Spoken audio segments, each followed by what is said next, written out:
Mr. Chancellor, Mr. President, graduands, and honored guests, I'm very pleased to be able to talk to you today. It is a bit of a miracle that I'm here, because as David said, I wasn't the greatest student the first time through. I did almost fail first-year calculus. I was saved by the bell curve, which I'm sure that's something you guys don't understand.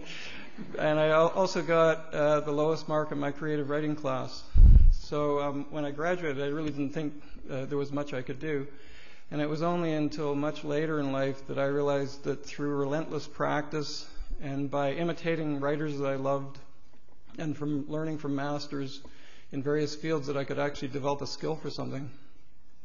So it seems to me there are always two types of ignorance at work in the world, one very healthy and the other quite destructive. The destructive ignorance made me believe that unless I was born with a talent for something, there wasn't much I could do to develop one. This ignorance has divided societies. It's made people see false differences between other people, between peasants and nobility, slaves and slave owners, and majorities and minorities. It's an ignorance that even today causes us to educate children in schools where it's assumed that only a minority of kids will ever really love learning or excel at it. About 10 years ago, I started a charity in my apartment called Jump Math because I wanted to help local kids who might be struggling with math. And I remember the first day, a girl arrived in grade 6 in a remedial class, and I said, "This is going to be really easy. I just need to check your times tables." She looked at me with this blank expression. She'd never heard of multiplication. She literally couldn't count by twos, and she was in an absolute state of panic. So taught her to count on her fingers and multiply on her fingers, 2, 4, 6. She just counted up 3 fingers, and that's 2 times 3. 3 years later, that girl, even though she was testing at about a grade 1 level when she started, went into academic grade 9 math, and then she skipped a year and finished academic grade 10 math, a year ahead of grade level. And since then, the JUMP program has gathered an enormous amount of evidence that this kind of thing can happen on a large scale with thousands of students. And there's a growing body of evidence in cognitive science now that our brains are very plastic, that they can rewire themselves, that they can learn new abilities later in life.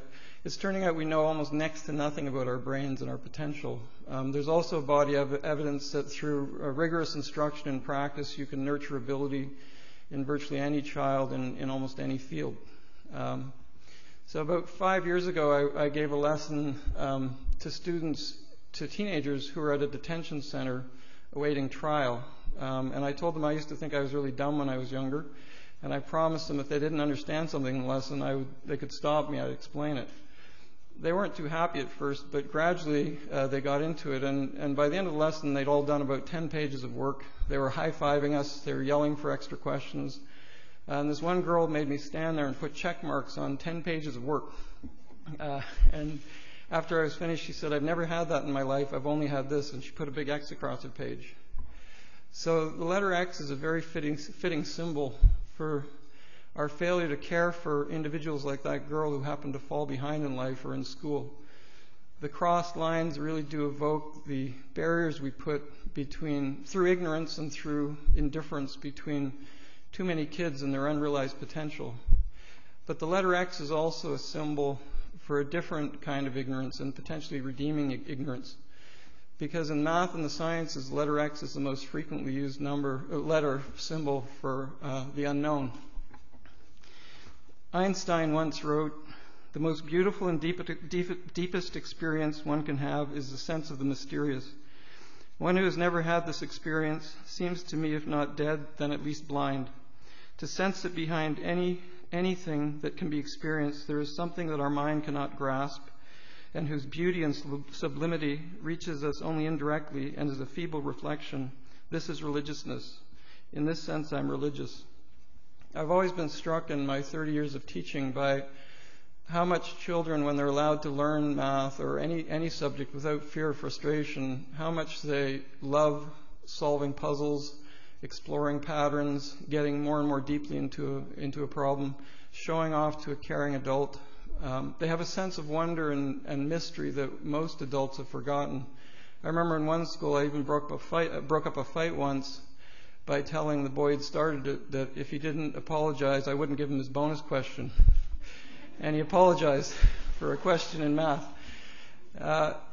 As graduates, you're very lucky, perhaps more lucky than you know, to have kept your connection with the sciences. We all know the economic cost to our society of having a population that doesn't have a deep interest in science or a deep talent for science. But I think there are other costs, for instance, in the environment. We have a population now that can't really add up the consequences of their actions, where if you turn on the TV, you can see a political commentator who says, "It's very cold in my neighborhood this week, therefore there can't be global warming." Or where you see SUVs driving through rainforests and no one can see the contradiction. But I think there's an even deeper loss. We would think a child was stunted if they didn't see any beauty in a mountain or a landscape or a star or any kind of beautiful landscape.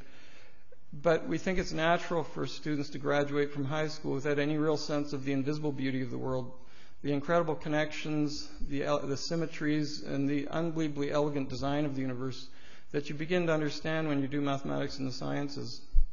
And I think this is something that kids understand. I've seen kids beg to stay for recess to do math, to play with puzzles, to show off what they can do. They have this deep sense of wonder that I think is every child's birthright, but that eventually is forgotten as they grow older. And I hope you'll do whatever you can to keep alive your sense of wonder, to try and pass it on to other people. It's easy to get the feeling in the world today that there's not much an individual can do because the problems are so large. But if you're willing to take the first step, as I did when I started a tutoring program in my apartment, you might be surprised at how far it takes you. Thank you.